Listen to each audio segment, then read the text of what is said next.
शुरू अल्लाह के नाम से जो बड़ा मेहरबान निहायत रहम करने वाला है। दोस्तों अस्सलाम वालेकुम। आज की इस वीडियो में क्लास 10 का दूसरा चैप्टर उसके न्यूमेरिकल सॉल्व करेंगे। न्यूमेरिकल्स को सॉल्व करने के लिए कुछ फार्मूलाज इस्तेमाल होंगे, जैसे v is equal to F lambda, v is equal to 331 multiply by under root T divided by 273 Kelvin. अब ये फार्मूला क्लास 10 का जो पहला चैप्टर था उसके जो भी न्यूमेरिकल्स थे वो इस फार्मूला के ज़रिए सॉल्व किए थे। v का मतलब है स्पीड, f का मतलब है फ्रीक्वेंसी, लैम्डा का मतलब है वेवलेंथ। और स्पीड हम साउंड की मालूम कर रहे हैं। v is equal to 331 multiply by under root T divided by 273 Kelvin. अब ये फार्मूला हम क्यों इस्तेमाल करते हैं? ये फार्मूला हम इसलिए इस्तेमाल करते हैं अगर टेम्परेचर गिवन हो, जैसे 50 डिग्री सेल्सियस पर आवाज़ की रफ्तार कितनी होगी, या 60 डिग्री सेल्सियस पर आवाज़ की रफ्तार कितनी होगी। मतलब अगर टेम्परेचर बढ़ता है तो आवाज़ की रफ्तार कितनी बढ़ती है, टेम्परेचर के बढ़ने से आवाज़ की रफ्तार कितनी बढ़ती है, वो कैसे मालूम करें? वो मालूम करेंगे इस फार्मूला के ज़रिए। और दूसरा फार्मूला है उसका भी काम वही है, जैसे v is equal to V naught plus 0.6 multiply by T. इसका भी काम वही है, लेकिन ये आंसर एक्यूरेट नहीं देता, ये आंसर एक्यूरेट नहीं देता। तो मैं रिकमेंड करता हूँ कि ये फार्मूला इस्तेमाल करें।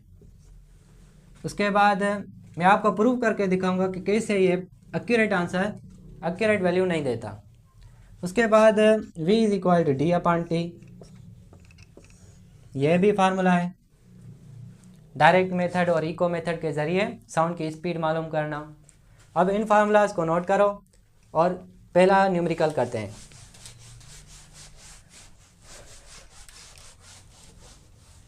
अब फिर शुरू अल्लाह के नाम से पहला न्यूमेरिकल सॉल्व करते हैं। Calculate calculate calculate the speed of sound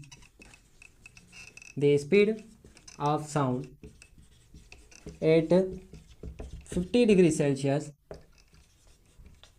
given that speed of sound at 0 degree Celsius is equal to 331 metre per second. अब देखो इस न्यूमेरिकल का मतलब क्या है, पहले ये समझो, क्योंकि मैं पहले न्यूमेरिकल्स का मतलब समझाऊंगा, उसके बाद न्यूमेरिकल सॉल्व करेंगे। अब इसका मतलब ये है कि आवाज़ है उसकी 0 डिग्री सेल्सियस पर स्पीड कितनी होती है 331 मीटर पर सेकंड। अब अगर टेम्परेचर बढ़ जाए 0 डिग्री सेल्सियस से 50 डिग्री सेल्सियस हो जाए तो आवाज़ की रफ्तार कितनी होगी। डेटा लिखते हैं। स्पीड ऑफ साउंड, देखो speed of sound eight 50 degree Celsius, speed of sound eight 0 degree Celsius, दो वैल्यूज़ मिली हुई है। Speed of sound eight 0 degree Celsius वो कितनी है, speed 331 metre per second. Speed of sound eight 50 degree Celsius, 50 degree Celsius पर आवाज़ की रफ्तार कितनी होगी, ये हमें मालूम करना है। तो इसको मालूम करने के लिए हम फार्मूला इस्तेमाल करेंगे v is equal to 331 multiply by under root T divided by 273 Kelvin. अब ये फार्मूला नोट कर लो, क्योंकि मैं इसमें ही वैल्यूज़ पुट करूँगा। अब देखो ये जो t है टेम्परेचर, ये वो टेम्परेचर है जिस टेम्परेचर के चेंज होने की वजह से स्पीड की आवाज़ की रफ्तार चेंज हो रही है, साउंड की जो स्पीड है वो चेंज हो रही है। जैसे पहले 0 डिग्री सेल्सियस था, 50 डिग्री सेल्सियस की वजह से आवाज़ की रफ्तार चेंज हो गई। अब टी की जगह पर क्या रखेंगे, 50। क्या 50 रखेंगे? नहीं, 50 नहीं रखेंगे, हम केल्विन में रखेंगे। देखो 50 डिग्री सेल्सियस है, इसको कन्वर्ट करेंगे केल्विन में, 50 प्लस 273 केल्विन। मतलब कि जब भी हम यहाँ पर टेम्परेचर रखते हैं तो केल्विन में रखते हैं, ये याद रख लो। तो 273 प्लस 50, 3, 7 और 5 12, 2 और 1 3, 323, 323। ठीक है, अब 323 जो है उसको डिवाइड करना है 273 से। 323 डिवाइडेड बाय 273। 273 का टेबल 323 पर एक बार,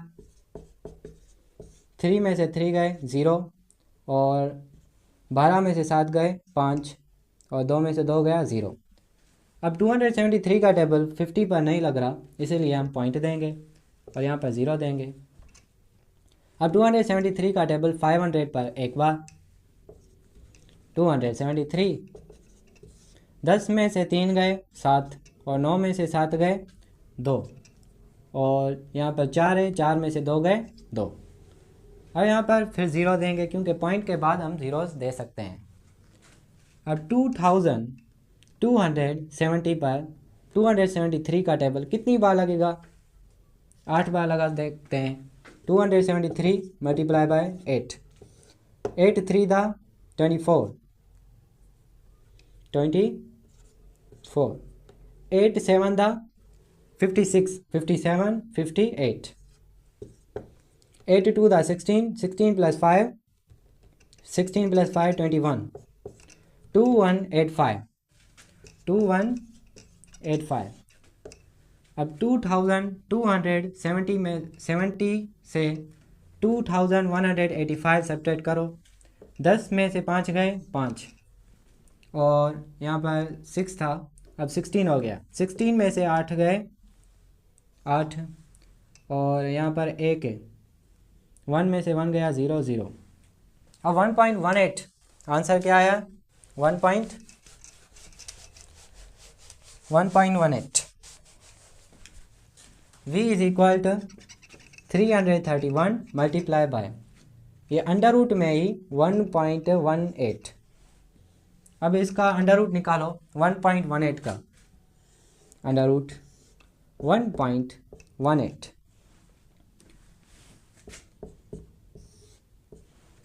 1 का टेबल जिसका भी टेबल लगाते हैं वो यहाँ पर 2 बार लिखते हैं। 1 यहाँ पर प्लस करते हैं और यहाँ पर सब्ट्रैक्ट 2, 1 में से 1 गया 0।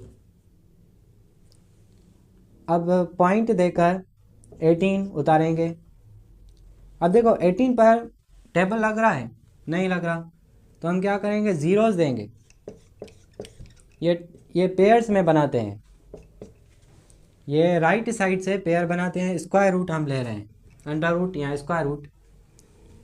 अब टेबल लगाएंगे, यहाँ पर ज़ीरोस उतारेंगे। अब 18 एक बार उतारा पेयर, दूसरी बार उतारेंगे तो यहाँ पर ज़ीरो देंगे। ये एक रूल है। अब ज़ीरोस, अब यहाँ पर भी 0 देंगे क्योंकि हमने यहाँ पर 0 दिया। ये हमने फ्री में 0 दिया क्योंकि हम एक बार पेयर उतारे, एक बार हमने पेयर उतारा और दूसरी बार हमने पेयर उतारा, इसलिए इसकी वजह से हमने 0 दिए। अब देखें कि 8 बार टेबल लगाते हैं। 8 बार 208 मल्टीप्लाई बाय 8, 8 8 दा 64, 4 6 सेमी नीचे आएगा, और 8 2 दा 16, तो 16 64, 16 64। अब 10 में से 4 गए 6, और 9 में से 6 गए 3, 7 में से 6 गए 1, 1 में से 1 गया 0। अब देखो कि फिर अगर पेयर नीचे उतारें, अब ये एक बार उतारे हैं तो इसकी वजह से हम 0 नहीं देंगे। 216 हो गया। अब 216 से कौन सा टेबल मल्टीप्लाई करें कि ये आंसर आए? अगर इससे कम आए तब भी ठीक है। तो 216 ये मिटा लो। 216 ये सेम था। कौन सा टेबल लगा रहे हैं? 6 का। तो 6 मल्टीप्लाई बाय 6, 6 6 दा 36, 6 इज सेम, और 6 6 दा 36 और 3 39, 6 1 दा 6 प्लस 3 9, 6 2 दा 12। तो कितना आंसर आया है? 12,996। 12,996 कितनी बार मल्टीप्लाई किया? 6 बार।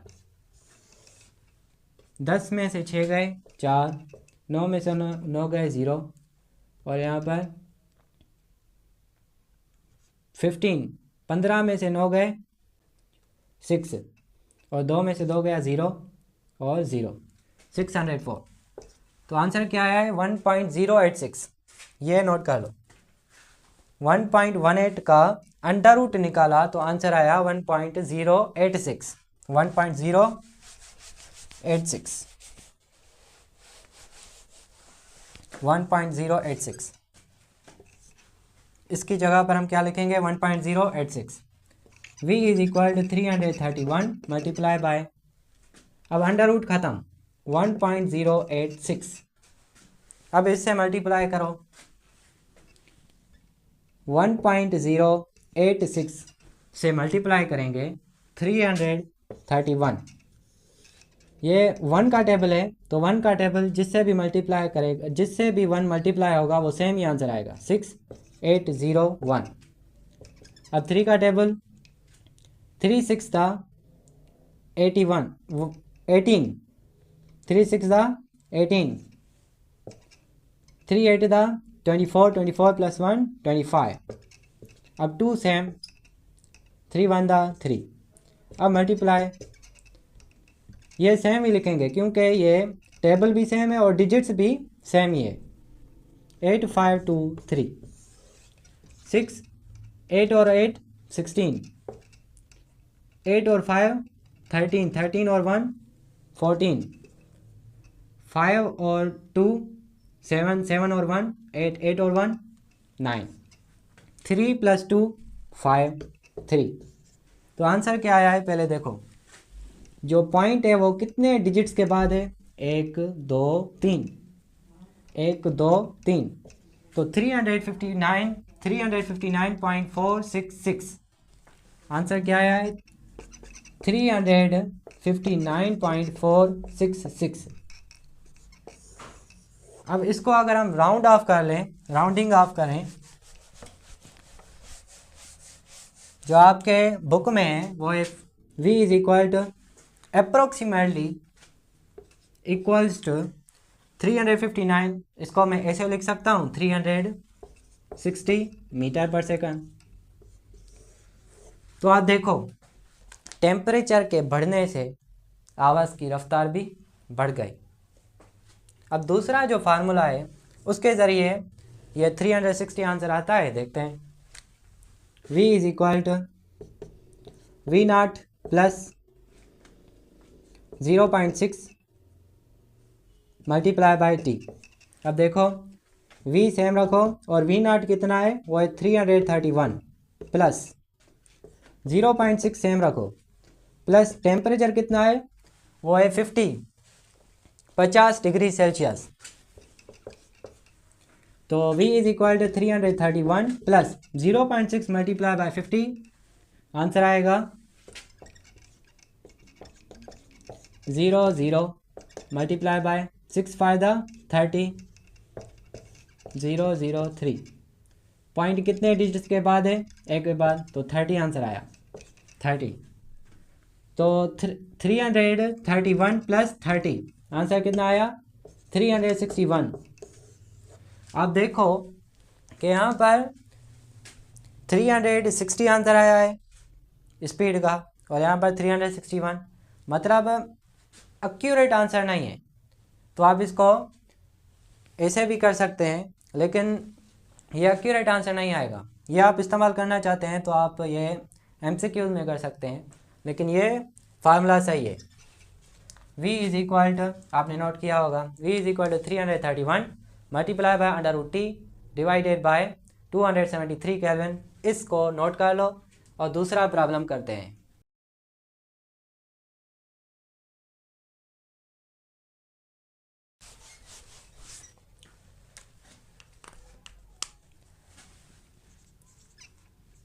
A person has an audible range. A person has an audible range from 20 hertz from 20 hertz to 20 kilohertz. 20 kilohertz. A person has an audible range from 20 hertz to 20 kilohertz. What are the distinguishing wavelengths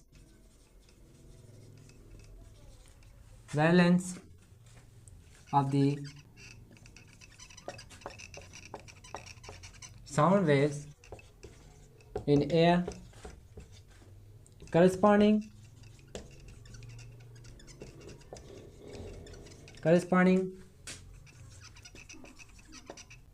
to these two frequencies? A person has an audible range from 20 hertz to 20 kilohertz. What are the distinguishing wavelengths of the sound waves in air corresponding to these two frequencies? अब इसका मतलब क्या है? ये problem इस बात को जाहिर करता है कि एक इंसान के सुनने की हद ऑडिबल रेंज के दरमियान होती है। ऑडिबल रेंज के दरमियान होती है। अब ऑडिबल रेंज कितनी होती है? 20 हर्ट्ज से लेकर 20 किलो हर्ट्ज तक होती है। एक इंसान के सुनने की हद 20 हर्ट्ज से लेकर 20,000 हर्ट्ज तक सुनने की हद होती है। मतलब ये इसकी एबिलिटी है सुनने की। इससे ज़्यादा होगा या इससे कम होगा तो इंसान नहीं सुन पाएगा। अब हमें ये मालूम करना है कि इन दोनों, ये जो 20 हर्ट्ज है और 20 किलो हर्ट्ज है, इनमें वेवलेंथ क्या होगी? मतलब 20 हर्ट्ज, अगर 20 हर्ट्ज है तो उसमें वेवलेंथ क्या होगी, और अगर 20 किलो हर्ट्ज है तो वेवलेंथ क्या होगी? तो चलें समझते हैं। अब इसकी दूसरी पॉइंट भी ये है, अगर वेवलेंथ कम, मतलब अगर फ्रीक्वेंसी कम है या फ्रीक्वेंसी ज़्यादा हो तो वेवलेंथ कम होगी, फ्रीक्वेंसी ज़्यादा हो तो वेवलेंथ कम होगी या वेवलेंथ ज़्यादा हो जाएगी, ये भी समझेंगे। तो चलो प्रूव करते हैं, समझते हैं। पहले देखें कि डेटा लिखते हैं। डेटा में फ्रीक्वेंसी, जिसे हम कहते हैं म्यू, फ्रीक्वेंसी लिखते हैं। फ्रीक्वेंसी 1 वो कितनी है? 20 हर्ट्ज। और दूसरी फ्रीक्वेंसी है फ्रीक्वेंसी 2, वो कितनी है? 20 किलो हर्ट्ज। किलो का मतलब होता है 1000, मतलब 3 ज़ीरोस और ऐड करो, 1 2 3, तो कितने ज़ीरोस हो गए? 4, तो 20,000 हर्ट्ज। अब हमें मालूम क्या करना है? हमें मालूम करना है वेवलेंथ 1 जो फ्रीक्वेंसी 1 की है, और वेवलेंथ 2 जो फ्रीक्वेंसी 20,000 हर्ट्ज की है। मतलब 20 हर्ट्ज है उसकी वेवलेंथ क्या होगी, और 20,000 हर्ट्ज है उसकी वेवलेंथ क्या होगी? बहुत इजी है। अब स्पीड मिली हुई होगी, स्पीड है 340 metre per second. If speed is 340 metre per second, 340 metre per second. अब देखो, प्रॉब्लम को सॉल्व करने के लिए फार्मूला क्या है? v is equal to F lambda. हमें क्या मालूम करना है? वेवलेंथ 1 और वेवलेंथ 2। वेवलेंथ को रिप्रेजेंट किससे करते हैं? लैम्डा से। लैम्डा 1 और लैम्डा 2। लैम्डा 1 पहले मालूम करते हैं। लैम्डा मालूम करने के लिए जो चीज़ हम मालूम कर रहे हैं वो इक्वल के लेफ्ट साइड, और जो चीज़ इसके साथ है, इसके साथ जो भी चीज़ है वो नीचे, एफ नीचे और वी सेम ऊपर। तो आप देखें स्पीड कितनी है? स्पीड 340। उसको डिवाइड करना है किससे? फ्रीक्वेंसी से। तो फ्रीक्वेंसी कितनी है? हम पहले मालूम कर रहे हैं फ्रीक्वेंसी 20 हर्ट्ज़ की, तो 20 नीचे लिखेंगे। अब 0 0 में कैंसिल, 2 × 2 2 × 2 और 7 × 14, तो वेवलेंथ कितनी आई 17 मीटर। ठीक है, अब देखते हैं λ2 मतलब इसकी फ्रीक्वेंसी देखते हैं। इस फ्रीक्वेंसी की वेवलेंथ देखते हैं। इस फ्रीक्वेंसी की वेवलेंथ देखी तो 17 मीटर आई। अब इस फ्रीक्वेंसी जो 20,000 हर्ट्ज़ है उसकी वेवलेंथ क्या होगी? चलो, स्पीड तो सेम है, v/f 340 डिवाइडेड बाय, पहले 20 रखा, अब 20,000 4 जीरोज इसमें लिखेंगे।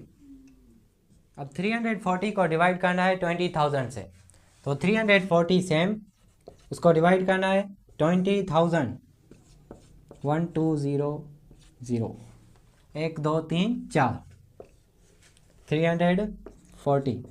अब देखो 20,000 का टेबल 340 पर नहीं लगेगा, इसलिए 0.10 दिया।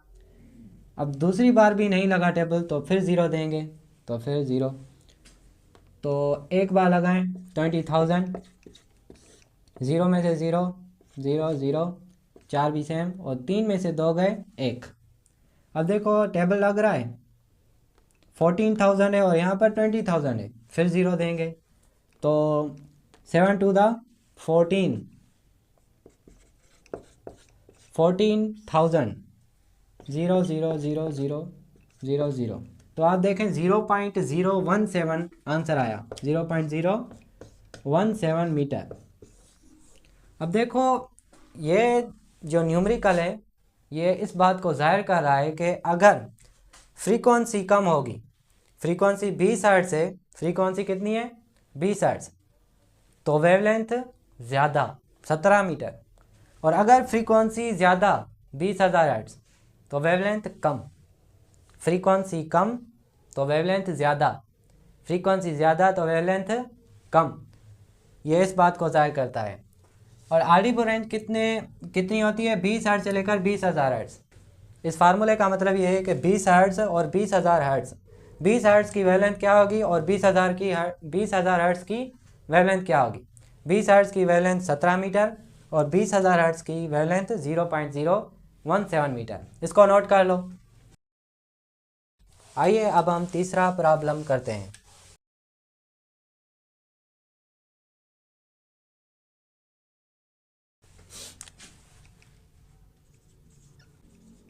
A ship uses ultrasonic pulses to measure. A ship uses ultrasonic pulses to measure the depth of submarine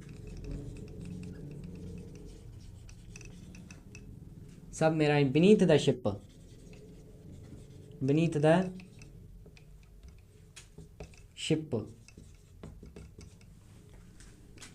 A sound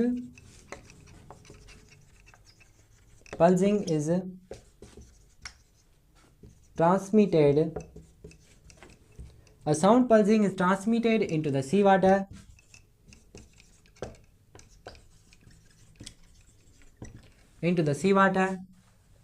and the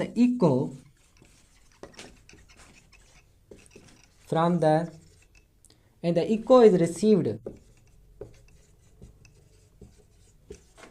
after 40 millisecond.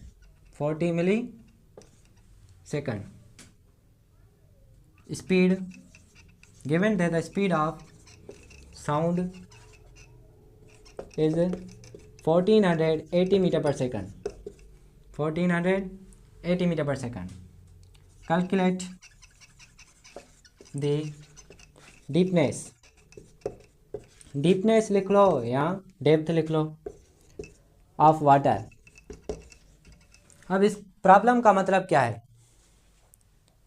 इस प्रॉब्लम का मतलब है ये प्रॉब्लम ये बताता है कि एक बहरी जहाज़ है जो अल्ट्रासोनिक वेव्स इस्तेमाल करता है। अल्ट्रासोनिक वेव्स इस्तेमाल करता है। ये इसीलिए इस्तेमाल करता है ताकि समंदर की गहराई मालूम कर सके, ये समंदर की गहराई मालूम कर सके। अब अल्ट्रासोनिक वेव्स समंदर में भेजी जाती है और समंदर के सरफेस, जिसे हम कहते हैं सी बेड, अब सी बेड से टकराकर, मतलब समंदर के सरफेस से टकराकर वापस आती है, जिसे हम कहते हैं इको। अब हमें यह मिला हुआ है डेटा में स्पीड मिली हुई है। स्पीड कितनी है? वो है 1480 मीटर पर सेकंड, और टाइम कितना है? वो है 40 मिली सेकंड। 40 मिली सेकंड टाइम है और स्पीड 1480 मीटर पर सेकंड है। हमें क्या मालूम करना है? डिस्टेंस मालूम करना है। डिस्टेंस मालूम करना है मतलब गहराई, डीपनेस मालूम करनी है।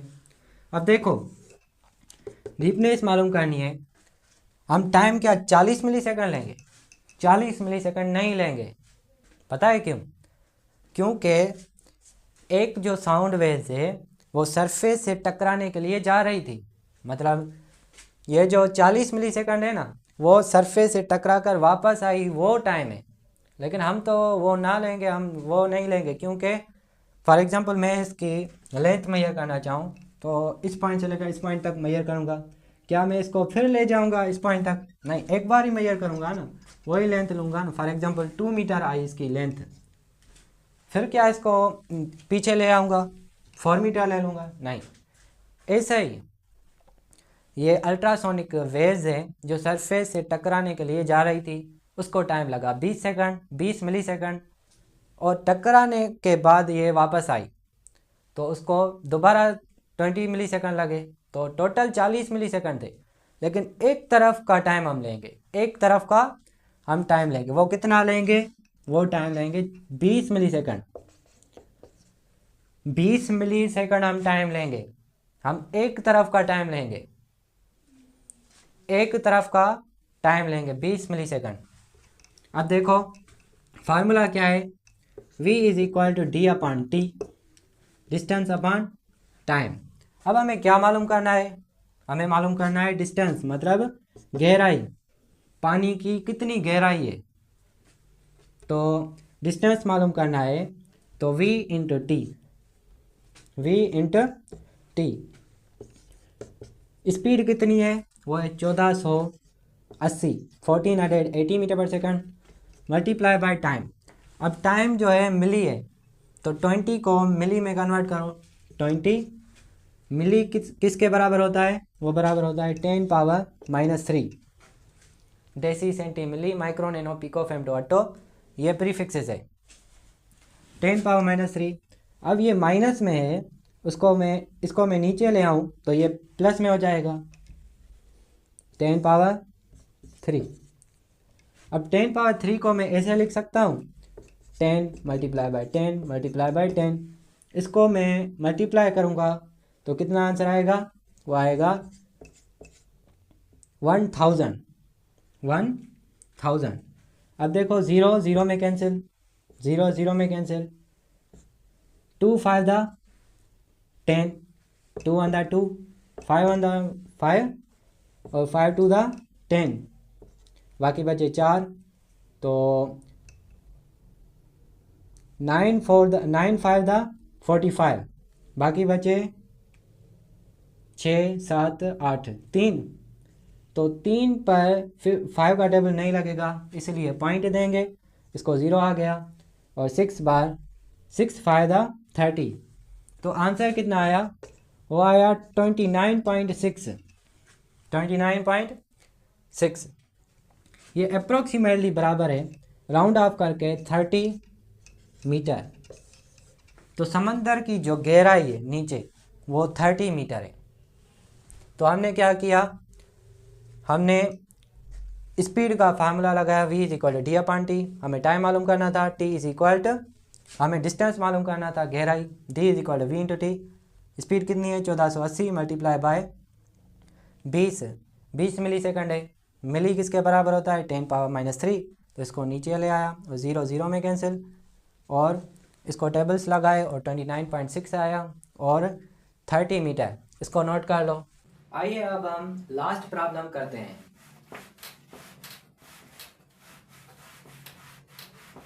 इस चैप्टर का और इस लेक्चर का लास्ट प्रॉब्लम। फिर हम इलेक्ट्रोमैग्नेटिक वेव्स के बारे में जानेंगे।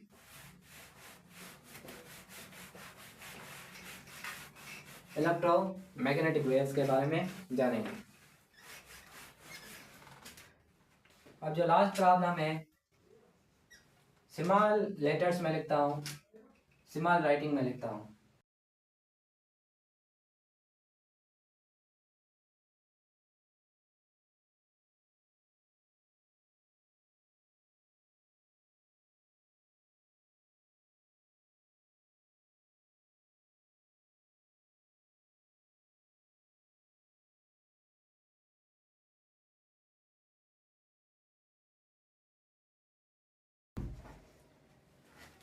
अब इस प्रॉब्लम का मतलब ये है कि एक बेट है जो अल्ट्रासोनिक वेव्स इस्तेमाल करता है।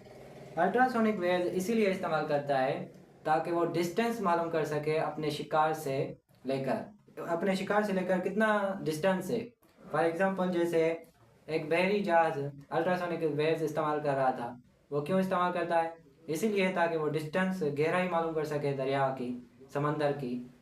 ऐसे ही जो बेट है वो अल्ट्रासोनिक वेव्स क्या करता है, इमिट करता है ताकि वो अपना शिकार मालूम कर सके। अपना शिकार कहाँ है? शिकार वो कैसे मालूम करता है? अल्ट्रासोनिक वेव्स के जरिए। अल्ट्रासोनिक वेव्स क्या करता है, वो भेजता है। तो वो अपने शिकार, जैसे कोई परिंदा आया या कोई भी एक इंसेक्ट आया या कोई भी दीवार आई, उससे टकरा कर फिर वापस आते हैं। एक बार ये जो अल्ट्रासोनिक वेव्स है वो टकराई वो टाइम, और टकरा कर वापस आई वो टाइम, मतलब 2 टाइम्स होते हैं। और इनको अगर हम ऐड करेंगे तो उसे हम क्या कहेंगे? Total time. पहले हम क्या मालूम करेंगे? अब ये देखो, एक night bat emits the buzz of sound to detect their prey. The speed of sound in air is 340 metre per second. Data मिली हुई है। डेटा में स्पीड क्या है? स्पीड है 340 मीटर पर सेकंड। उसके अलावा अब बेट emits the buzz of sound of wavelength। Wavelength कितनी है? वेवलेंथ है 0.0080 मीटर। 0.0080 मीटर। फ्रीक्वेंसी मालूम करनी है, ठीक है। अब pulse of sound hits its prey, और टाइम कितना है? वो है 0.10 सेकंड। Time 0.10 second. और फ्रीक्वेंसी मालूम करनी है, डिस्टेंस भी मालूम करना है। डिस्टेंस एक टोटल डिस्टेंस मालूम करना है, टोटल डिस्टेंस एक। और दूसरा डिस्टेंस है बेट से लेकर प्रे तक, उसके शिकार तक कितना डिस्टेंस है, मतलब हाफ डिस्टेंस, एक डिस्टेंस। तो चलो इसको सॉल्व करते हैं। तो पहले अगर हम देखें फार्मूला कौन सा लगेगा, V इज इक्वल टू, इसको मैं मिटाऊं, चलो यहाँ पर ही कर लेता हूँ, मैनेज कर लेना। V is equal to F lambda. अब देखो फ्रीक्वेंसी हमें मालूम करनी है। पहली पॉइंट कर रहा हूँ कि फ्रीक्वेंसी मालूम करो। वेवलेंथ मिली हुई है तो फ्रीक्वेंसी मालूम करते हैं।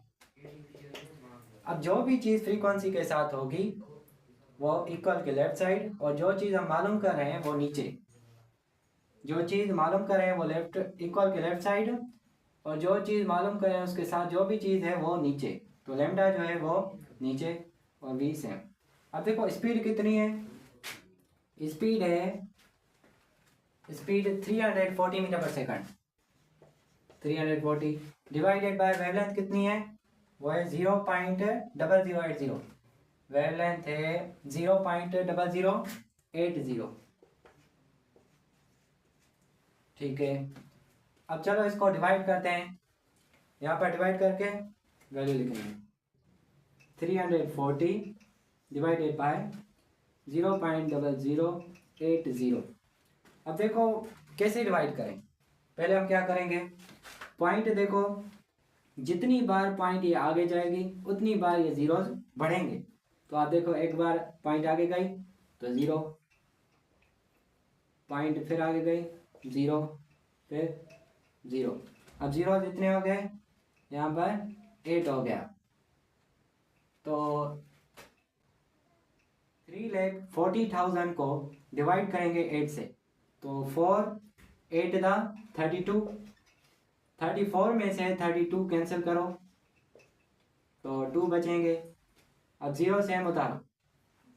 अब 8 का टेबल 20 पर 2 टाइम लगेगा तो 16। अब 20 में से 16 कैंसिल करो तो 4 बचेगा। अब 0 जो है वो नीचे एक बार उतारा, लेकिन अब एक बार उतारेंगे तो 5 2 दा 5 8 दा 40, 0 कैंसिल। अब 0 ये नीचे उतारेंगे तो 0 ऊपर लेंगे, क्योंकि एक बार हमने 0 पहले ही उतारा है। अब दूसरी बार उतारेंगे तो 0 ऊपर। 42,500 ये आंसर है किसका, इस फ्रीक्वेंसी का, कि ये जो वेवलेंथ है 0.0080 मीटर्स की वेवलेंथ है, तो उसकी जो फ्रीक्वेंसी होगी वो क्या होगी, 42,500, ये इसकी फ्रीक्वेंसी है। चलो एक आंसर मिल गया। अब दूसरा मालूम करते हैं। इसका आंसर क्या आया, 42,500 फ्रीक्वेंसी। चलो अब दूसरा करते हैं। A pulse of sound hits spray and is reflected back. A bat receives the pulses after 0.10 second. It is emitted. Calculate the distance traveled by the pulse of sound during this time. अब हमें distance मालूम करना है। Distance मालूम करना है, पहले ये फार्मूला लिखो, v is equal to D upon T. हमें क्या मालूम करना है, distance. d is equal to v into T. अब देखो d सेम रखो, डिस्टेंस, स्पीड कितनी है वो 340 मल्टीप्लाई बाय टाइम कितना है, टाइम 0.10, ये टोटल डिस्टेंस है। ये देखो टोटल डिस्टेंस, हमें फ्रीक्वेंसी कितनी मिली, 42,500 फ्रीक्वेंसी मिली। अब टोटल डिस्टेंस मालूम कर रहे हैं, तो d is equal to 340 multiply by 0.1 multiply by, अब देखो 0 0 में कैंसिल, तो आंसर आया 34 multiply by 1, 34 metre. Total distance कितना है, वो है 34 मीटर। मतलब एक बार साउंड ये किसी भी सरफेस से टकराया, ये एक टाइम, और दूसरा टाइम जो टकरा कर वापस आया। एक डिस्टेंस ये इस पॉइंट से लेकर इस पॉइंट तक ये 17 मीटर, और फिर ये वापस 34 मीटर, ये 34 है। अब हमें मालूम करना है हाफ डिस्टेंस, मतलब calculate distance from bat to prey. सिर्फ बेट से लेकर प्रे तक कितना डिस्टेंस होगा, वो होगा 17 मीटर। अब चलो करते हैं। अब हमें हाफ डिस्टेंस मालूम करना है। हाफ डिस्टेंस के लिए जो डिस्टेंस था उसको डिवाइड करेंगे 2 से। 34 divided by 2, 2 under 2, 7 to the 14, तो 17 मीटर जो है वो बेट से लेकर प्रे तक वो फासला है। लेकिन अगर आप ऐसे करना चाहते हैं v equal to D upon T, तो ऐसे भी कर सकते हैं। आंसर 17 ही मीटर आएगा। जैसे आप देखो, डिस्टेंस मालूम करना चाहते हैं बेट से लेकर प्रे तक, तो आप क्या करेंगे, v is equal to D upon T. अब हमें क्या मालूम करना है, distance, d is equal to v multiply by t। अब देखो डिस्टेंस सेम रखो, वेलोसिटी कितनी है 340, यहाँ पर 340। अब यहाँ पर 0.05 से मल्टीप्लाई करेंगे तो आपको आंसर मिलेगा 17 मीटर।